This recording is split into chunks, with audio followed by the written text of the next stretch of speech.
Breaking news Telugu రాష్ట్రాల్లో YouTuber Mastan Sai నగ్న వీడియోల కేసు సంచలనంగా మారింది. ఈ కేసులో పోలీసులు మస్తాన్ సాయిని అరెస్ట్ చేశారు. నిన్న ఉప్పరపల్లి మ్యాజిస్ట్రేట్ కోర్టులో ప్రవేశపెట్టారు. దీంతో మస్తాన్ సాయికి 14 రోజుల రిమాండ్ విధించింది మ్యాజిస్ట్రేట్ కోర్టు. ఇటు మస్తాన్ సాయిపై 5 బలమైన సెక్షన్లు పెట్టారు నాసింగ్ పోలీసులు. మస్తాన్ సాయి దగ్గర ఉన్న బ్యాగ్ నుంచి హార్డ్ డిస్క్, ల్యాప్ స్వాధీనం చేసుకున్నారు. వీటిని విశ్లేషించిన తర్వాత చర్యలు తీసుకోవాలని నిర్ణయించారు. మరోవైపు మస్తాన్ సాయికి సహకరించిన గుంటూరు వాసి షేక్ కాజా మొయినుద్దీన్ కు నోటీసులు జారీ చేశారు. మస్తాన్ సాయి హార్డ్ డిస్క్ లో 300 మంది యువతులకు చెందిన ప్రైవేట్ వీడియోలున్నాయి. ఈ విషయంలో రాజ్ తరుణ్ ప్రియురాలు ఫిర్యాదుతో బయటపడింది. పోలీసులు అరెస్ట్ చేసి తీసుకున్న సమయంలో మస్తాన్ సాయి ఒక మెసేజ్ మీడియాకు పంపించాడు. లావణ్య తనపై ఆరోపణలు చేస్తోందని వివరణ ఇచ్చాడు.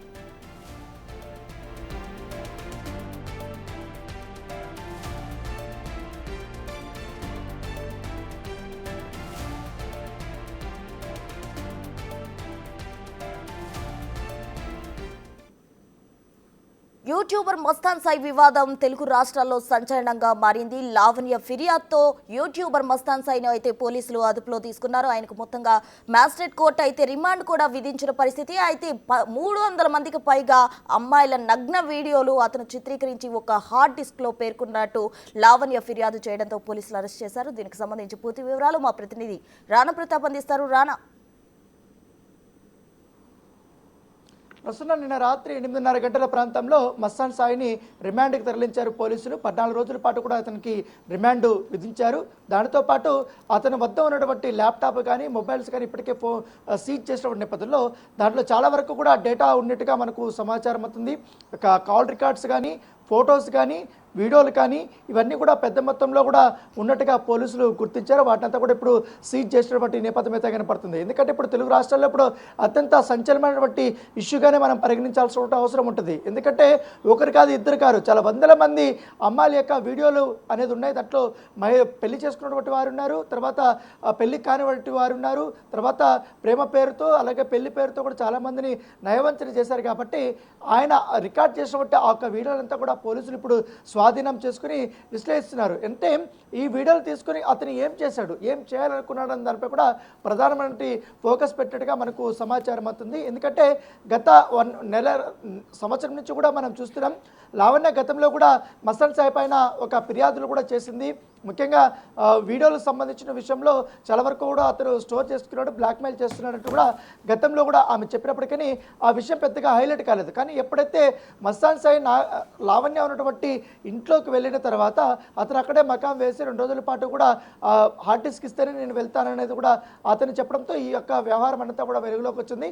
ఆమె నాసింగ్ పోలీసులకు చెప్పడము, తర్వాత పోలీసులకు వెళ్ళి అరెస్ట్ చేయడము, తర్వాత ఉన్నటువంటి మొత్తం ఎవిడెన్స్ కూడా లావణ్య ఇవ్వడంతో ఈ యొక్క వ్యవహారం అంతా కూడా బయటపడినటువంటి నేపథ్యం అయితే కనపడుతుంది. సో దీంతో పాటు ఒక పక్క ఈ యొక్క ఇష్యూ జరుగుతున్నప్పుడే మస్తాన్ సాయి కాసేపట్లో ఇంకా రిమాండ్కి వెళ్తున్నటువంటి పరిస్థితుల్లో లావణ్యకు ఒక మెసేజ్ పెట్టాడు. ఈ కేసు నుంచి నన్ను ఎట్లయినా కూడా తప్పించేయి, గతంలో కూడా నేను చాలా హెల్ప్ చేశాను, నీకు తోడుగా ఉన్నాను, నన్ను రిమాండ్కి తరలిస్తున్నారు, నువ్వు మాత్రమే నన్ను కాపాడగలుగుతారు, నేను బెగ్ చేస్తున్నా, దయచేసి నన్ను ఈ కేసు నుంచి బయటపడేయి, ఈ కేసు నుంచి నన్ను వెనక్కి తీసుకునేలాగా నన్ను చేయి, దయచేసి పోలీసులకు నువ్వు చెప్పు అంటూ కూడా అతను ఒక మెసేజ్ పెట్టాడు. ఆ మెసేజ్ కూడా ఎక్స్క్లూజివ్గా బిగ్ టీవీ చేతికి చేరుకున్నటువంటి నేపథ్యం అయితే కనపడుతుంది. దాంతోపాటు అతను మహిళల్ని ఏ విధంగా నయవంచన చేసిన తర్వాత ఎవరైనా ఎదురు తిరిగితే, ఎవరైనా ఎమోషనల్గా మాట్లాడితే అతను ఒక ఉరి వేసుకున్నట్టుగా ఒక డ్రామా క్రియేట్ చేస్తాడు. ఉరి వేసుకున్నటువంటి కొన్ని వీడియోలు కూడా ఆ మహిళలకు పంపించడము, వారిని అప్పటి వరకు శాంతింపచేయడం. సో నేను ఇంకా ట్రూగానే ఉన్నా, నీతో అవన్నీ వీడియోలు బయట వచ్చింది కాదు, అవి నేను చేసిన పని కాదంటూ కూడా వారిని మళ్ళీ మభ్య పెట్టే విధంగా కూడా అతను చేసినటువంటి విధానము, అవన్నీ కూడా వీడియోలు ఇప్పుడు బిగ్ టీవీ చేతికి చేరుకున్నటువంటి నేపథ్యం అయితే కనపడుతుంది. సో చాలా వరకు ఉన్నాయి మస్తాన్ సాయి చేసినటువంటి అరాచకాలు, ఒకటొకటి కాదు. కేవలం అతను నిన్న చెప్తున్నాడు రిమాండ్కి వెళ్ళే సమయంలో ఆ వీడియోలన్నీ కూడా చాలా వరకు నా వైఫ్దే, నా గర్ల్ ఫ్రెండ్దే అని చెప్తున్నాడు.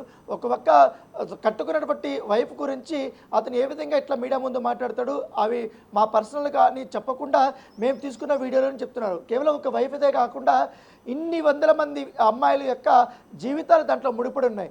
దాంట్లో ఇష్టపూర్వకంగా చేసినా, ఇష్టపడి చేసినా, ఇష్టం లేకపోయినా కూడా చేసినా ఖచ్చితంగా అది అఫెన్సే. ఎందుకంటారా అవన్నీ ఇప్పుడు బయటకు వస్తున్నాయి. ఎందుకంటే అతను స్టోర్ చేసుకోవడం అనేది ఇల్లీగల్. సో ఎంతవరకైనా ఒకరిద్దరు ఇష్టపడినా కూడా మిగతా వాళ్ళందరూ కూడా ఇల్లీగల్గానే అతను రికార్డ్ చేసినట్టుగా మనకు సమాచారం. ఎందుకంటే వీడియో కాల్స్ చేయడము, రెచ్చగొట్టడము, అక్కడ న్యూడ్ కాల్స్ మాట్లాడము, అవి కూడా రికార్డ్ చేసుకుని కొన్ని వందలవి అయితే దాదాపు ఒక హార్డ్ డిస్క్లోనే 1500 వీడియోలు ఉన్నాయంటే ప్రత్యేకంగా మనం చెప్పాల్సిన అవసరం లేదు. అతను ఏ విధంగా ఒక ప్లాన్డ్గా అవన్నీ కూడా స్టోర్ చేసుకున్నాడు అన్నటువంటి అంశం. దాంతోపాటు ఆ మహిళ యొక్క ఫోన్లను కూడా మొత్తం హ్యాక్ చేయడం, వారి యొక్క వ్యక్తిగత సమాచారాన్ని అంతా కూడా తన గుప్పెట్లో పెట్టుకోవడం, సో వారిని ఏదో రకంగా తన ఆధీనంలోకి తీసుకొని తనకు కావాల్సినప్పుడంతా వాళ్ళని వాడుకున్నాడు అనేది కూడా అతనిపైన యొక్క ప్రధానమైనటువంటి ఆరోపణ. ఇదే అంశాన్ని లావణ్య తన కంప్లైంట్ కాపీలో కూడా ఆమె పెట్టింది. కాబట్టి ఇప్పుడు దాదాపు 5 సెక్షన్స్ కింద అతనిపైన కేసు నమోదు చేశారు.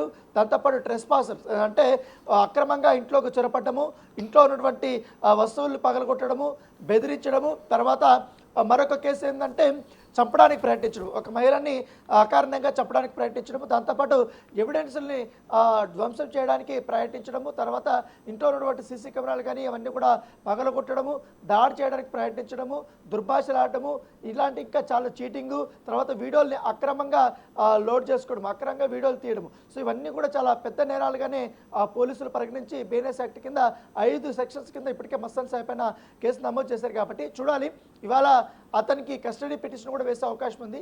కస్టడీకి దాదాపు 2-3 రోజుల పాటు కూడా పోలీసులు అడిగే అవకాశం ఉంది. సో ఒకవేళ వస్తే మాత్రం ఈ వీడియోని ఎగ్జాక్ట్గా అతను ఏం చేయాలనుకున్నాడు, ఎందుకంటే లావణ్య ఒక డౌట్ని రైజ్ చేసింది.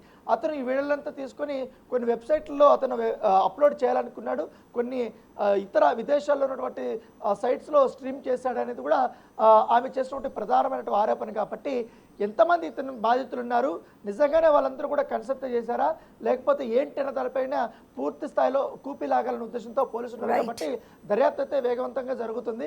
మరోవైపు సుబానీ హోటల్ సంబంధించినటువంటి యజమాని కొడుకు కాజా మొయినుద్దీన్ ఎవరైతే ఉన్నారో ఆ కాజా గతంలో కూడా ఇదే మస్తాన్ సాయితో గుంటూరులో ఒక డ్రగ్స్ కేసులో ఇరుకపోయాడు. అతను కూడా జైలు జీవితం అనుభవించాడు. కానీ అదే మస్తాన్ సాయి కోసం ఇప్పుడు ఇక్కడికి వచ్చాడు కాబట్టి అతను కూడా అరెస్ట్ అయ్యాడు. తర్వాత అతను ప్రమేయం ఈ కేసులో ఏం లేదు, కాకపోతే 41 నోటీస్ ఇచ్చేసి అతను పంపించినప్పుడు నేపథ్యం కనబడుతుంది. సో చూడాలి, శరవేగంగా జరుగుతుంది కాబట్టి మరొక సంచలనమైన విషయాలన్నీ బయటపడుతున్నాయి. Right, thank you Rana.